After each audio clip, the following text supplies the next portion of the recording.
Thanks, Wes Small. And Jamila Russell now brings you the bottom line. Good night and welcome to another edition of The Bottom Line. I am Jamila Russell. Last Monday, Governor John P. DeYoung Jr. delivered his State of the Territory address. This was the governor's fourth State of the Territory address, and what was most memorable to me was the fact that he did not address the Inspector General's report on the security improvements with public funds on his private residence. Then I got to thinking, why would he?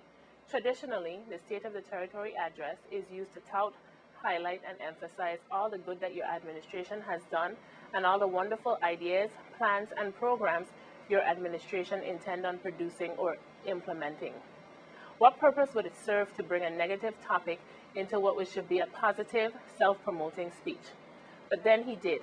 Towards the very end of his diatribe, the governor gave a verbal lashing to his naysayers and asked that we put pettiness aside. Okay, I could live with that. Any good self-serving speech usually has a few good jabs thrown at the opposition. Overall, I gave the governor a solid 7.5 on his speech only because at some points during the speech I felt that the tone was subdued and the delivery flat. Then, the very next day, after asking that we put pettiness aside, the governor held a press conference and got real petty. The fact of the matter is, even though the local federal Inspector General Hannibal Michael Ware and Senator Adla Fonzie Donna Stork are related, the inspection was performed professionally by competent individuals. You may not like the fact that the acting Inspector General said that the monies were used improperly, but you have the opportunity to respond to the report.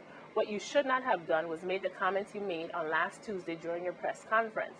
The bottom line is that you are our head of state, and as such, you must lead by example, and not by the do as I say, not as I do theory. To question the integrity of the inspection report is to question the integrity of the employees that did their jobs. Governor, you asked that we not question the integrity of your employees and members of your cabinet. So why do you feel you have the right to do so? You were okay up to this point. Now I realize why every accused has the right to remain silent. Perhaps you should have taken this advice, but then again, according to the inspection report, you haven't been getting good, sound legal advice. Governor, an apology to the staff of the Office of the Inspector General is needed. Respond to the report and provide us, your employers, with your response. We are all anxiously waiting to put this matter behind us. This has been The Bottom Line with Jamila Russell. Good night. Thanks, Jamila Russell. And the expressions of the bottom line are not necessarily those of WSVI's management and paid sponsors. We have more news for you after the break. Stay with us.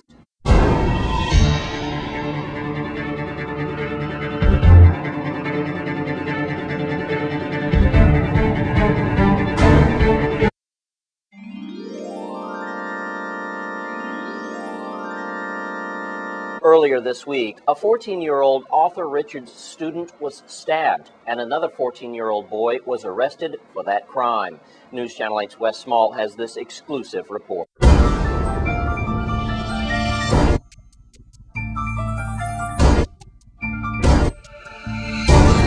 Okay, thanks a lot, Jerome. We do have a lot of news to report today, and unfortunately, we're at Arthur Richards in Frederickstead, and we had a problem here. This is not the first time that we've been here for unruly students, and as a matter of fact, you might remember it was last year when a physically handicapped teacher, I don't know how to really say that, visually impaired teacher, Carmen Huertas here is a teacher, and she was the teacher who had her purse attempted robbed, right? And you were like knocked around. With the cane. Yeah, with the cane, right? Yeah, I have to defend myself with the cane. Well, I'm just happy that you're okay and you're still teaching our children. Oh, yeah. But you can lose the hope, not all of them are the same. Right. Unfortunately, though, we do have violence here in the school. It was Monday that we had a 14-year-old who was stabbed, we believe, by another 14-year-old minor. So he's being treated for wounds to his abdomen. I'm standing here now with the chief of the security guards here. No, I'm not the chief. I'm not the chief. I'm just a monitor here at the school. One of the school monitors, yes, sir. And your name is? Hugh Clark. Mr. Clark. I'm here with Ms. James and also other members here. And they've got some concerns, not only about the young man who was stabbed earlier, but we also had a walkout or a job action, if you will, by teachers and staff here earlier today. And why were they upset?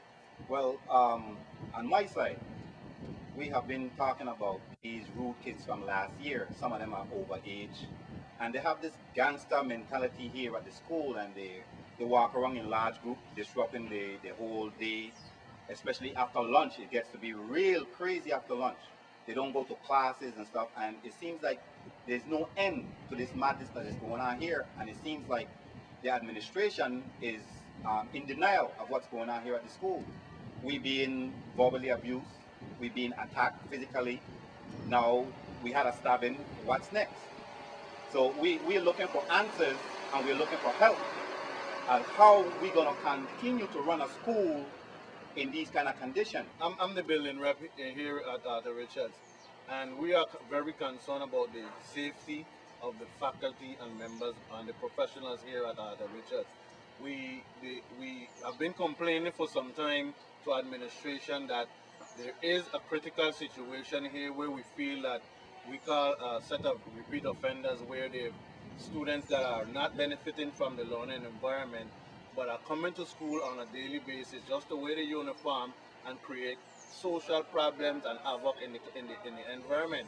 So we've been trying to get our administrators to deal with these group of students who are problem child, but what we're seeing and what we're feeling and experiencing is that they're just going through a revolving door where the teachers report them to the office, take them to the office just, basically use a revolving door system and just send them right back into the population, and nothing happens to them. So After their parents come down and threaten you and the principal and everybody. all of that is involved, yes. Yeah. But our concern is our safety.